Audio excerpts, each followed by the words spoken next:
let's talk about that live stream event for the first anniversary.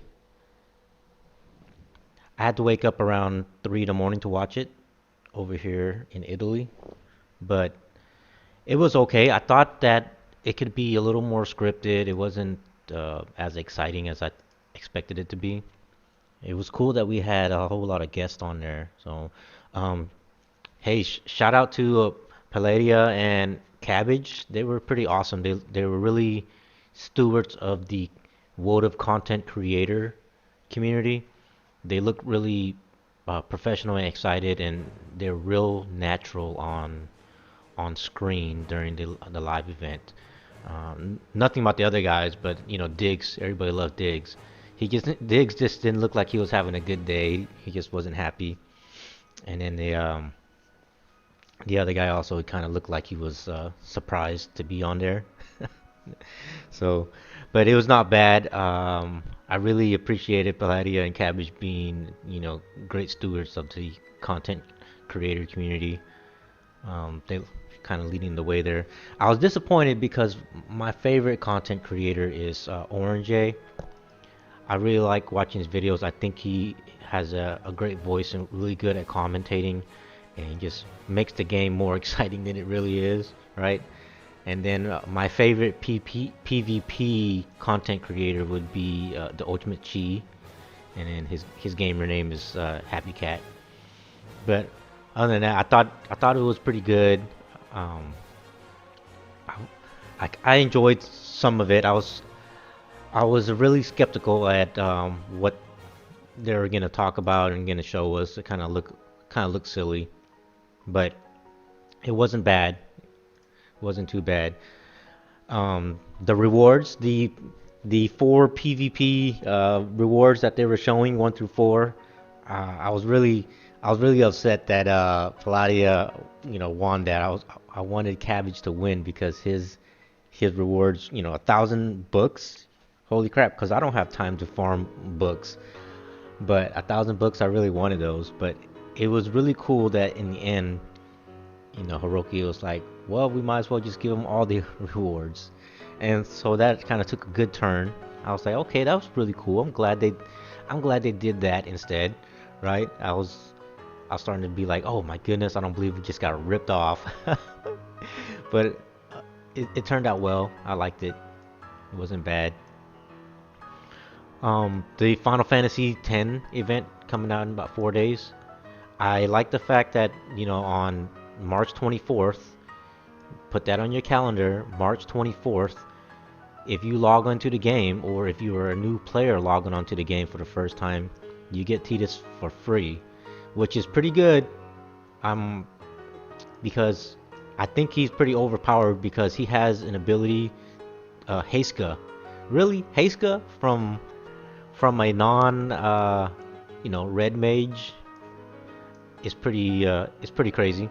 Heiska is gonna change the meta of the game because he's also gonna be an evasion unit, right? So for those of you just like me who absolutely hates Venera for her agility, so I can see people pairing up Tidus with Venera and Runestern, Super Stern, or Laswell, or even worse, Halloween Leela. Oh my goodness, that's just gonna ruin the that's gonna ruin the meta because the evasion team's gonna get worse, and they didn't really do much as far as buff um, the accuracy or the guarantee hit version of the game or meta of the game. So I think it's gonna kind of unbalance the game for those who have all those vision cards and espers to increase the evasion of each unit, because there are some cards that were limited and or some cards that are not around anymore. So people like me who started the game late don't get an opportunity for it. But then that just gives the rewards the people who have been around since day one, right?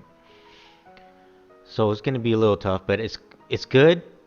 that they increased the event period to 6 weeks long. So obviously they've been listening to the community, right?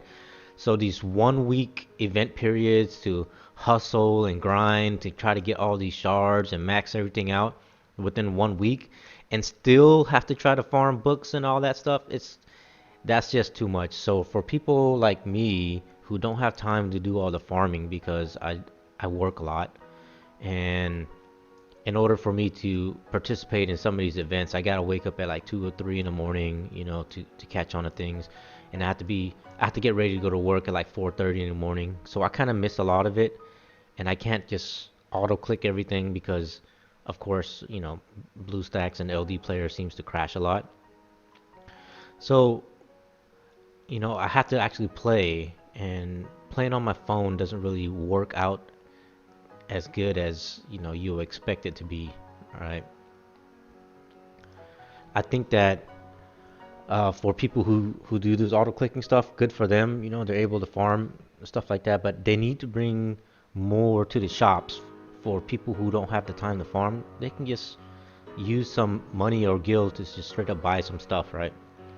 And I think that'd be pretty good. Also, I think it's cool that they're giving us everybody 1 billion gil, because holy cow, gil is like one of the biggest restraints in the game, all right? Besides like awakening prisms, right? It's so ridiculous, right? But they give you the opportunity to farm gil every weekend, unlimited farming, which I'm just now, getting on that bandwagon and learning how to create my farming teams, right? But I mean, I've been doing a little bit of farming. I spent about 8 hours farming guild today, or this morning, really, waiting for the live stream. And this is how much I got so far, just farming today. But basically, I used up all my video ads. First thing everybody should do is use up your video ads for the energy. You get 90 free energy from it. And I used about 35 large energy pots already, just farming gil on the weekends. So I haven't even been able to farm any of the events that I need to do. I still need to go back and farm some more of the event currency, right? So because I used up 120,000 of the XVS universe medals, farming or buying up 63 purple lightning recipes. And after I bought it, I was like, you know what? I don't even have a unit that can use this sword, this samurai sword.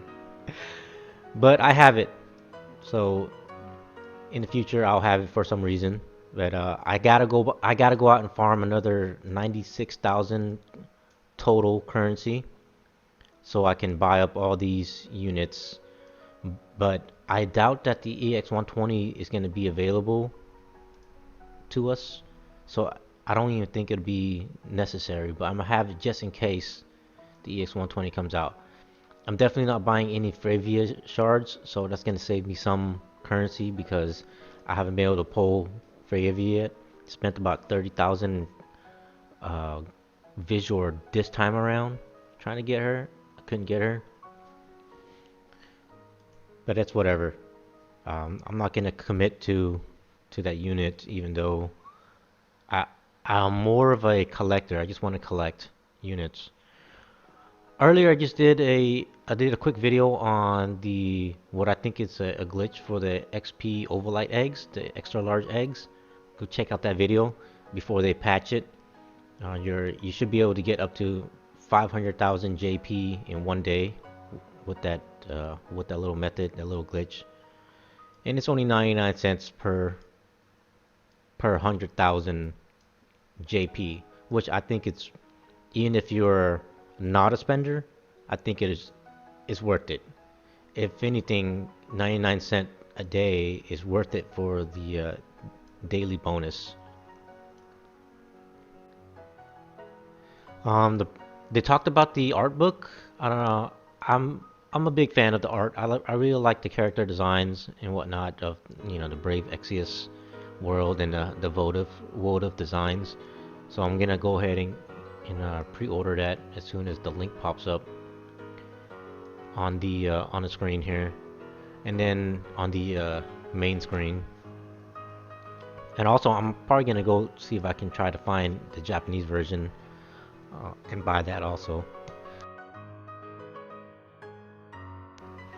So some people were excited about the Zazan UR unit. I think I don't know. So I think that Zazan was just a troll unit.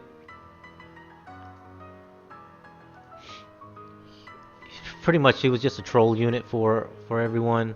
Uh, I thought that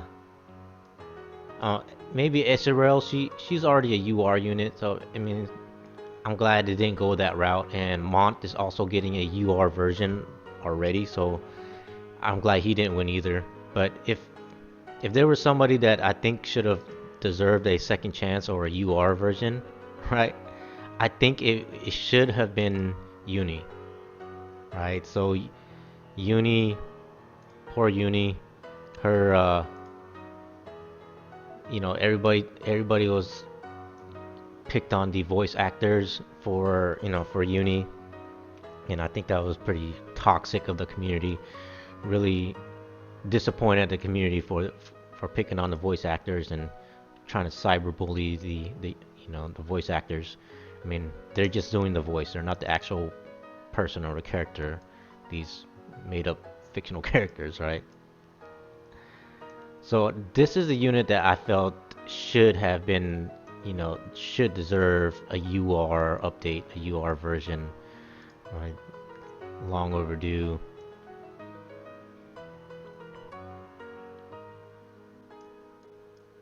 But a lot of people are, you're excited for Zazan. That's cool.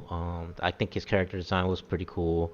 I think what they should have done with Zazan though is they should have waited and created the next Halloween unit UR for Zazan. They could have created like Frankenzon. There we go, like a Frankenzon. That would be pretty cool. Frankenstein version of Zazan as a Halloween unit. It would be uh, probably be a good tank or a bruiser, right? But some people are excited about that, and that's cool. I just think having 9,000 votes from the global community. So you look at the votes that they all got. So he got about 9,000. Ezreal got about 9,000. I think Mon, what did they say? Mon got about 8,000. That's not a lot. That's not a lot. That's roughly rounded up to about 30,000 votes. Considering this game had 7 million downloads, that 30,000 votes is not a lot. You know what I mean? So that kind of gives you an aspect ratio of who actually is still committed to playing the game, right? And it doesn't take into an account of those that have up to 4 accounts, right? There are people in this that play WOTV. Nothing bad on them. That's cool if you're into the game that much, right? More respect to people trying to keep the game alive. But there are people who have 4 accounts of this game, so they can go out and do the multi missions and multi quests with all 4 of their own accounts, without having to rely on other people to potentially make you fail, right? And then they can just auto farm with their own 4 units, which is cool if you have the time and the resources to do that. You know.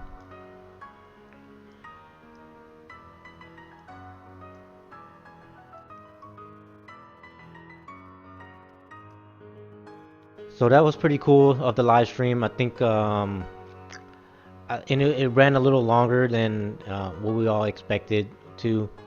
They had some serious problems with the well, I wouldn't say serious, but they had some problems with the green screen. I they could have planned that out a little better, and you know, not choose the color green for some of your items on your screen if you're using a green screen. But that wasn't as necessary for because I bet most of the people tuning into the live stream was just listening while they played the game. And you know, with the addition of the Final Fantasy X units coming out and the cards coming out, if you don't have some water units ready, so I would say the most OP jobs that are gonna benefit for the Titus cards in conjunction with Titus is gonna be Christmas Ramada, Glaciella, Ildira, and if you have Miranda, that's gonna do wonders if you have Miranda, and of course Christmas Victoria as a tank. But then if you also what I'm building one of my favorite units, if you have a Normie Ramada in conjunction with her new card, her there you go, stumbling on words here. Her new card, Clairvoyant Astrologer, or as Dr. Diggs would say, Clairvoyant Astrologer. Makes me laugh every time. Uh, you know, that in conjunction with her card could probably do a lot for her as well. Specifically, her just for Normie Ramada herself, she can get the defensive piercing rate up and the pierce attack up. And then so if you have, for say, let me go back to my units real quick. So if you have, you know, a full water team for PvP, right? You got your water Titus, yeah, Glaciella, and Normie Ramada. I think that'll be a pretty big buff for water elements. And then for your PvE, you know, you have all those units that I mentioned that's gonna help you with the events. I think so that considering it's a free unit, it's gonna be a pretty good overpowered free unit. I think for Yuna, if you're not polling for Yuna, I don't know what you're doing, because if you haven't, I know people were saving Vizier for it, and then there are like Krakens like me that are just gonna dump money into getting it regardless, getting the unit regardless. All right, so last week you had these items that you can buy for in the shops. They were pretty much full limit break and full awakening kits for 5,000 paid Vizier. I know if you haven't bought those in preparation for this Final Fantasy X, it kind of sucks, you know, for some people that could or couldn't have. And it already expired, but you know, it was a great opportunity for an awakening, a full awakening for the specific elements, right? So I just went ahead and bought like about 3 or 4 of those ones, just to have full awakening. So that way, when I get Titus, when I get Yuna, and when I get Auron, I can just I know I can fully limit break and fully awaken them right off the bat.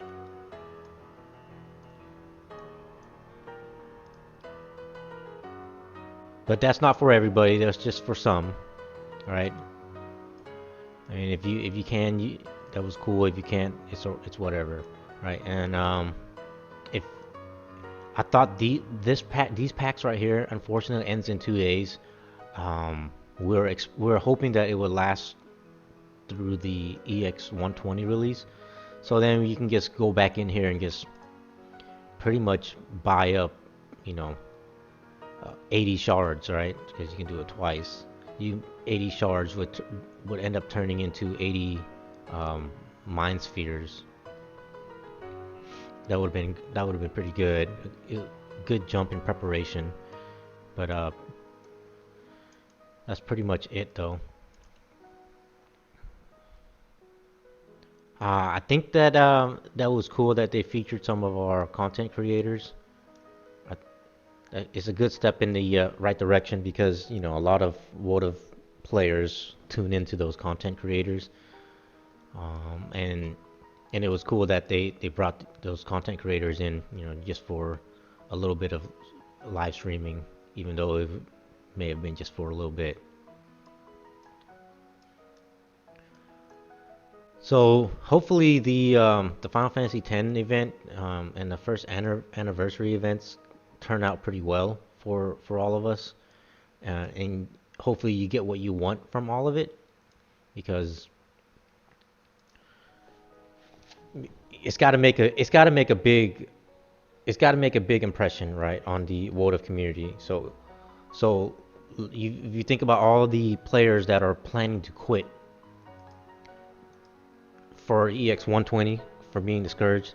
I'm I'm a Kraken and I'm pretty discouraged at the EX 120 and just thinking about how much more you have to spend in order to even compete in the level 120 era, right? Because if if I wasn't a Kraken, I couldn't tell you how I would be able to get my units to the point that they're at now. Even still, so I'll have all these units at level 99 and whatnot, and full limit break, full awakening, but I, I still don't have their specific jobs level to level 15. Right? These resources don't come easy, and it take a lot of energy, to run these resources, and you can only spend so much on it, right? The most disappointing one, let me see if I can find one, is the green stuff. That is the hardest to get because you can't just go into the mog shop and buy it, right? Let's see here. You can't go into the mog shop and just buy all the little green level 1 through level 3, these right here, right?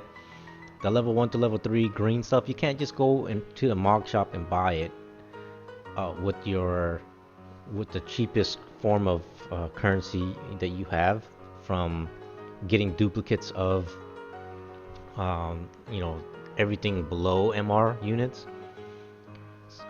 You thought you can just go in there and buy up all these, but you can't. So I use a lot of skip tickets in order to get these. Right, I'll just run something with max energy. I'll go in there with max energy, and then I'll use a whole bunch of skip tickets, right? Just to burn through and farm those because it's just such a waste of time and energy just to try to get resources that are not, I wouldn't say as valuable, you know. But I thought there would be easier access to these things, right? And that's just the first three levels, right? And then it changes, it changes to the blue ones from 3 to 6, and then and it turns purple from 6 to 9, and then from let's see if I got one here.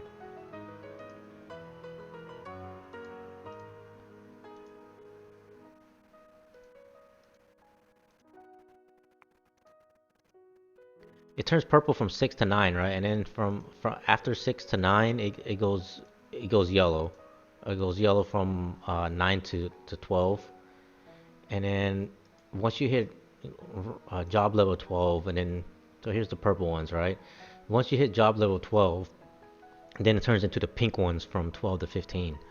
All right, and then so with the EX 120, it's gonna you're gonna have to take these jobs from your main job from 15 up higher to level 20, and that's gonna be a pain in itself because farming these items are is not a fun thing to do because you waste a lot of your time and resource doing it. All right, and if you really think about it, right, this game is a mobile game that we play on our computers, right? So the game the game's a mobile game, but it's designed to take up a lot of your time and your resources, and it sucks that it does that, right? So in order to keep these resources available, plentiful, they need to provide a way for us to get these resources a lot easier. So, and if you're trying to keep the WOTF community alive for a long time, right? So, are you trying to make a lot of money really fast, or are you just trying to uh, have a plan, a long range plan to keep the game going for a long time, right? So, if you keep all your customers and your subscribers, you know, stuck to the game, which if you enjoy the game, and then you should be able to enjoy the progress and the progression that you play in the game if the game was a mobile game, right? But for new players, who wants to be a new player and then find out that after the first month you hit a plateau and you can't progress any further because you have to spend money, or you have to wait for energy to fill up, or you have no guild to do anything, right? Because you're gonna need at least 3 units if you want to do PvP, right? You're gonna need at least 4 to 5 units if you want to do PvE, right? And then you're gonna want one super good unit if you want to be able to do the multi farming, multi quest. But then what's more important is time. Time is not something that you can just replicate. Whatever time you put into it is that's all you have. So for a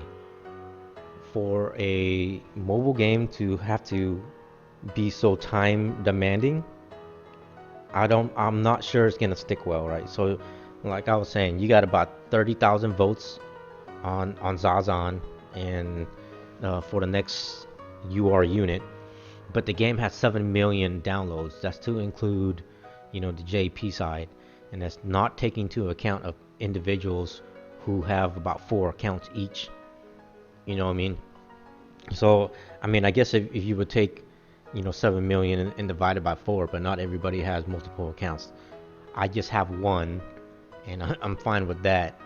All right, I've ended up quitting all my other gacha games, other mobile games, just to play this one because this one has my attention the most. But if Gumi and Square Enix plans to make this a long running game, they need to have a long range plan on how to keep players engaged. How do we overcome the plateaus of not having the resources, right? Because if you all know, when it comes to awakening units, these resources are not cheap, and especially when you're talking about awakening prisms, like there is no way to steady farm for awakening prisms outside of events where you use all your event currency, right, to buy these prisms. And realistically, right, realistically, if you are not if you're not doing auto farming, right, while you sleep or at work, you're not going to be able to compete. You're not going to be able to farm all these currency to buy the awakening prisms. Like, who does that, right? I do. I buy some. But then you're going to want to use your awakening, you're going to want to use your currency. I need to buy this every day. I need to go farm some more. You're going to want to use your currency to buy stuff like these gill snappers, these burst pots and armor pots, because they're so hard to get.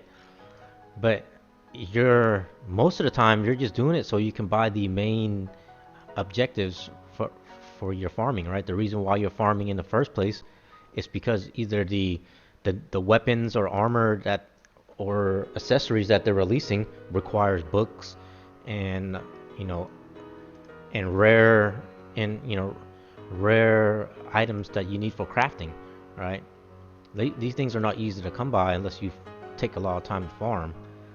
Some people have been doing it for a whole year now, so they have a lot, right? So who wants to use raid medals on awakening prisms, right? Why would you do that when you can use your awakening, using your currency to buy stuff like the Alexandrite ring, right? So I farmed the heck out of it just to get 63 recipes, and then I did the same I did whatever left. I bought the defense bracer, and I had to prioritize, right? And you have to prioritize what is important to you, right? Even though I was able to farm and get 63 recipes to make a +5 for the Elf's Cloak and the Alexandrite ring, I can't craft I can't craft it because I don't have the materials to craft it, right? And that's what I'm talking about. It's a trap for new players because there's no way you can get enough of these resources because you're expected to either buy the Awakening Prisms or the Fragments of Thought in order to max your units. But then, right, you can't +5 anything because then you'll be missing, right, things because there's no obtainable quest. You can't run a quest and skip quests to try to farm these joyful hearts, right? I have 588 of them, but I need 3,150 of them just for 1+5. Like, where am I gonna get that from outside that event? You can't, right? So you just can't. And I know people was like, well, you don't need a +5. You can just have a normal quality, or maybe even a +1, right? But then in the end, you're not gonna be able to compete. You're not gonna be able to get anywhere if you're just gonna do the normal quality or +1, right? You need at a minimum a +3 to even do, to even have good performance, right? Like you're never gonna have all the recipes and all the resources you need because all this stuff is all pretty much gotcha stuff, right?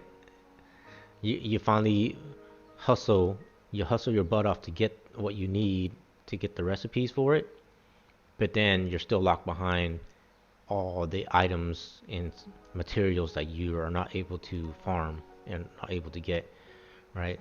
Um,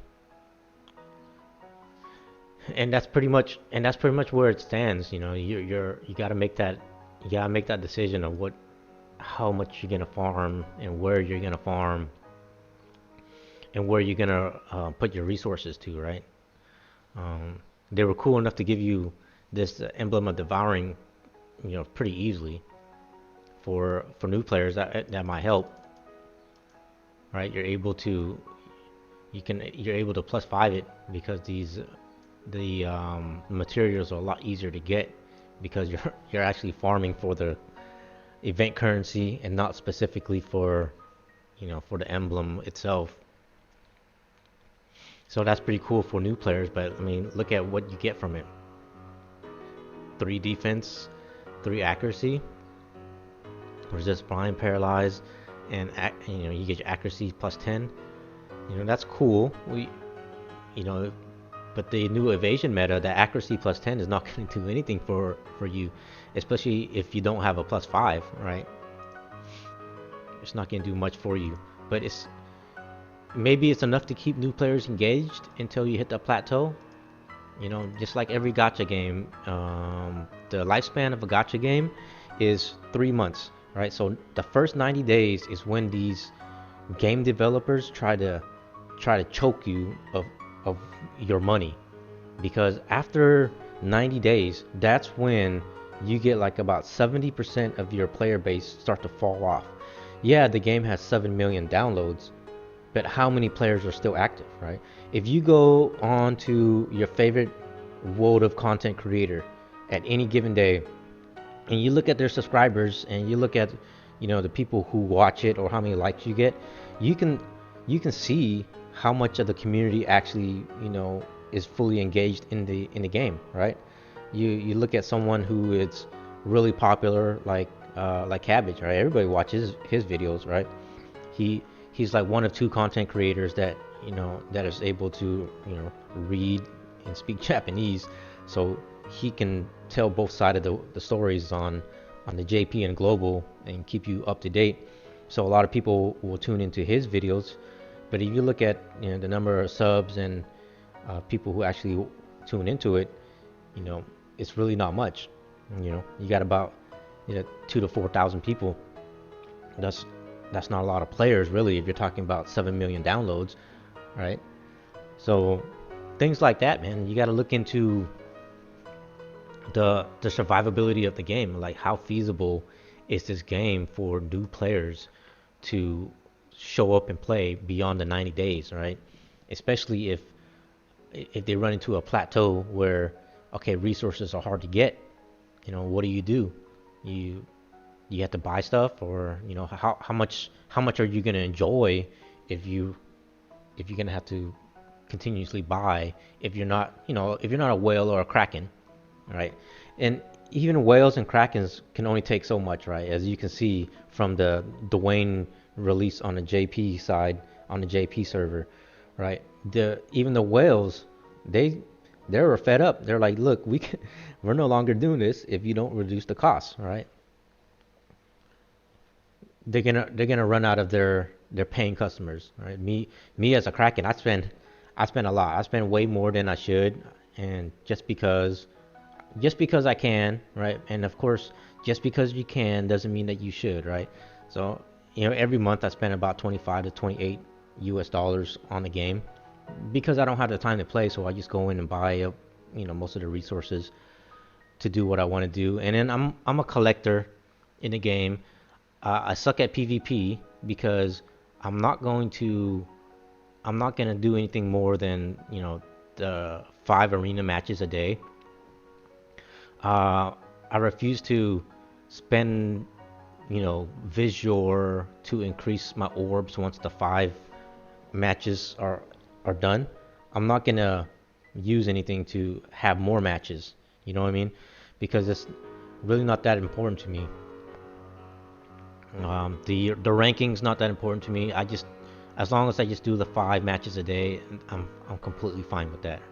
Right? I don't need to do any more. I don't need to try to get up in the top ranks. And personally, I can't compete with the top ranks. Everybody has amazing equipment and gear that I can't compete with, right?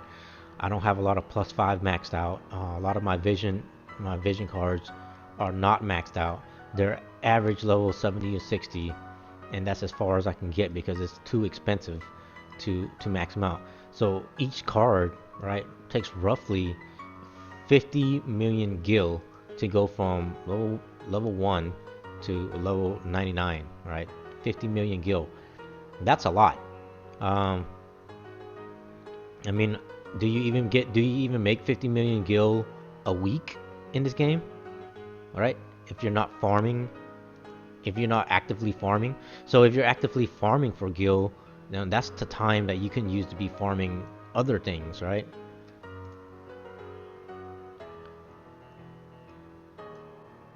I don't even have enough gil to finish this right now, unless I go cash in, right? And then they got things like these bonus tokens, which for the life of me I have not seen a difference in bonus tokens, what they do, right? So like the item sell up price plus 50%.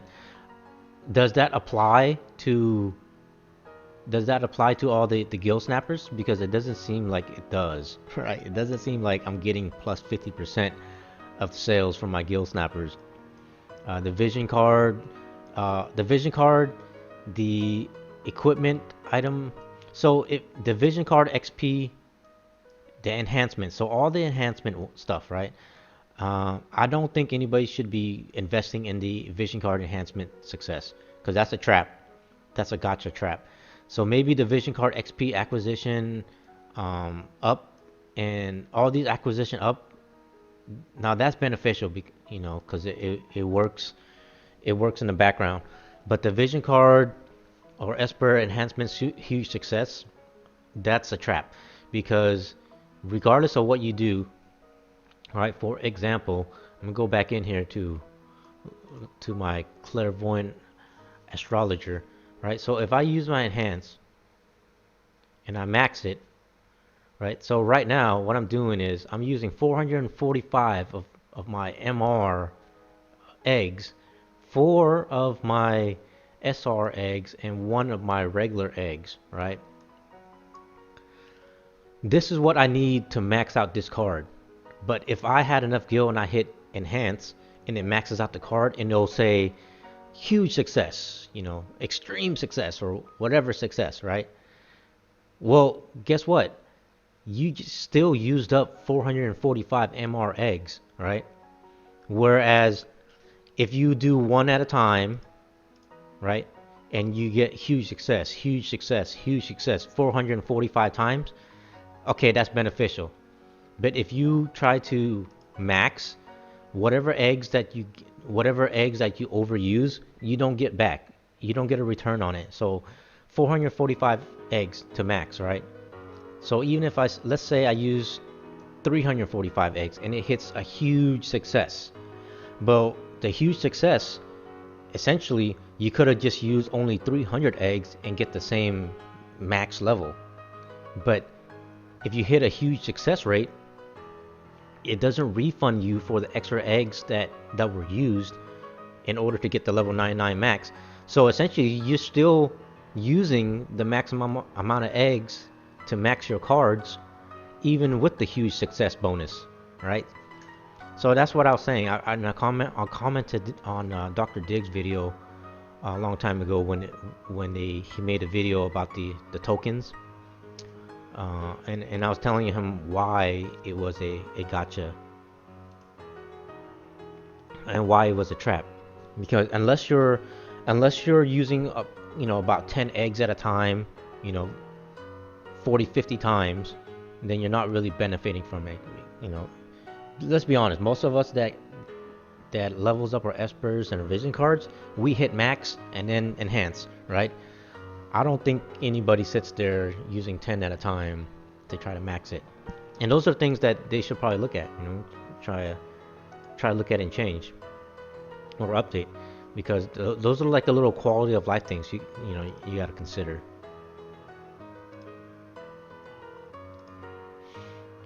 So yeah, that's about it. We were talking about the first anniversary. I think the expectations are pretty high from it, but realistically, just on my opinion, really, as a Kraken, I think that what they're giving us is pretty low, as compared to what they should probably be giving us, right? Considering how much you have to spend, how much time you have to invest in this game in order to get where you think you want, right? And then it's still, you still have to go through and gamble, right? Your gotcha summons, you still have to go through and hit these summons, to try to get this is definitely a trap. Don't do this. I did this about a few times just to test it out, just because I could, but it's a trap. Things like these step ups, like, so this is good. These 5 step ups, and you guaranteed to get the card at the end, right? Guaranteed step up. That's great if they continue doing that. But then there are other ones that are not guaranteed, all right? Which is pretty much a trap for new players and experienced players. So I wouldn't spend too much time trying to invest in any of these banners unless you do a guaranteed step up, right? Which that's what they should be giving us more often, is guaranteed step ups, right? People that are willing to just invest time and money going over and just buying more of these visuals, right? In order just to do all that. And you should be able to just use a step up and just buy what you want and be on your way. But if you listen to Dr. Diggs' sad face about what he went through to get Eldera, I even went back to watch that video again, and man, it was sad, him trying to pull on Eldera. And I understand, because I did that for Little Leela the first time, right? And I spent so many visual, and I was a new player at the time, and I spent so much money in visual trying to get Little Leela, and I didn't get her the first time. So the second time around, I I went all in. All right, so and I think it's very discouraging. People's gonna want to quit. You're like, that's your first instance of the game right there, and people always say, like, well, there are other units that you can mess with and play around with, right? You can go and mess with all these less than MR units, right? And it's not going to get you anywhere. All you're gonna do is waste your damn resources. So, Normie Leela, right? Normie Leela, this is my first 99 unit.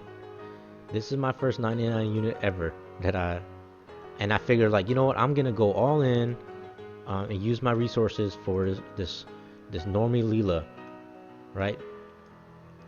But and it turned out that I was wrong. I spent time, money, and resources on trying to get her to level 99 because I thought, I'd be able to play with this unit, and it turned out I couldn't do anything. Right? So don't do it. Don't waste your time and resources on anything less than MR. Right? I wouldn't even do MR units if I was a new player. Just go straight for the UR units, right? Because you're just gonna be wasting your time and your resources, and that stuff is not cheap, right? Using all your cubes to level your awakening prisms, right? That stuff is not feasible. It's not viable for these units, and in the end, I still couldn't compete or participate in any multi events because I kept getting kicked out of these multi farming events. I couldn't do anything.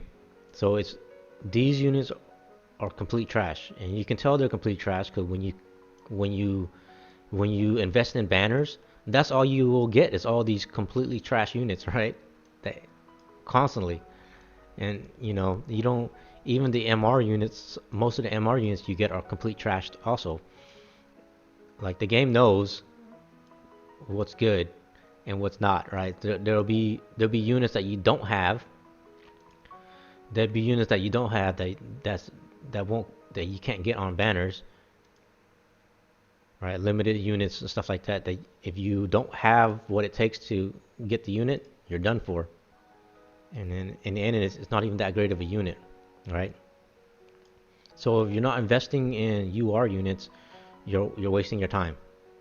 You're absolutely wasting your time, because these resources don't come cheap, and these resources are not easily available. You can't just go and farm these resources, right? So think about what you're really investing, which is time, right? It takes time for you to go to work and make money, and then you have to spend that same time and money on this game, which you may or may not be happy with about your results. I get real salty because I've come to terms with myself. I was like, I don't have the time to do everything, so and my luck is not that great, so I just have to spend money and just buy up my resources, right? So that's what I want to talk about, my thoughts about the live stream. And I think that it's very misleading that we get this Final Fantasy X event and the first anniversary, and everybody's all excited about the EX 120 jobs, but I don't think that they're going to be able to sustain new players long enough. I don't think they'll be able to sustain veteran players long enough, because if it's already cutthroat to try to compete in a world where it's just level 99, and you have to, everything's a gotcha where everything's based off of chance. Playing a game is not by chance, right? But if you want to continue playing, everything else is by chance, and it's hard to compete and be happy with the results, right? If you're not dumping a lot of money into it. And then in the end, people can say some really toxic things, on online and internet community, right? But in the end, you think about it, if you don't have a lot of players, our guilds are gonna slowly diminish. Players are gonna be no longer active, so to get kicked from the guild's gonna have to keep recruiting. stuff like that. So it's in the end, it's gonna affect all of us if we don't have the players that want to remain, remain playing. And you look at the Final Fantasy X units on the global side, they're gonna completely change the meta on the global side. So so everything that you've been building right now is probably not gonna be good enough to use further on because the meta is gonna keep changing. The Brave Exvius world is just gonna keep crossing over, and things are just gonna get harder and harder. And then all this time and money you spent building all these other units, the heartaches that you have trying to build all these other units, essentially it's just gonna go to waste, and you're just gonna have collector units, right? Which that's what I play the game for, is to collect units, right? For me, it's fine, but for other people who wanna get the most out of the game, I don't know, it's not gonna be too rewarding, right? The storyline, personally, I don't think the storyline is really good at all. I don't really like the storylines. I'm never excited about it. Man, like take a look. I don't even go and finish the story. I'm still on Battle 6. I'm still on part 1, chapter 12, scene 1, Battle 6. And I'm not really interested in the story. It's not appealing to me. It's so boring to me. And then even the the crossover stories are not that great to me. But that's just me, anyways. But if you're a new player, good luck. I hope you find something that piques your interest and keeps you going. Um, if nostalgia brought you here, just like me, all right, Final Fantasy Tactics, and just the coin Final Fantasy, words itself would bring you to the game.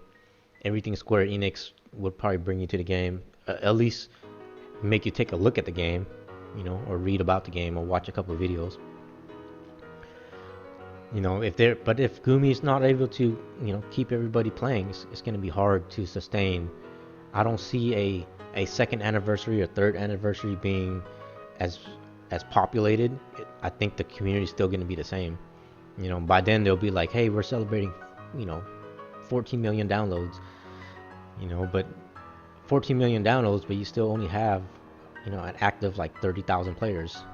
So we'll see how that goes. All right. I think the Japanese server, they're already fed up with how much they have to spend just to play and enjoy the game and keep up.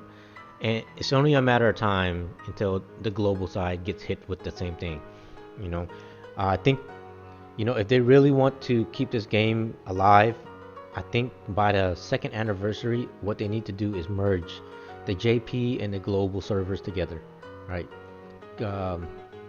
Have a menu option, for changing the language, right? So all this player information can be in Japanese or Korean or whatever other language. You can change the voice actors from Japanese to English, based off what you want to see on your side, right? But they need to be able to merge the global and the JP side together.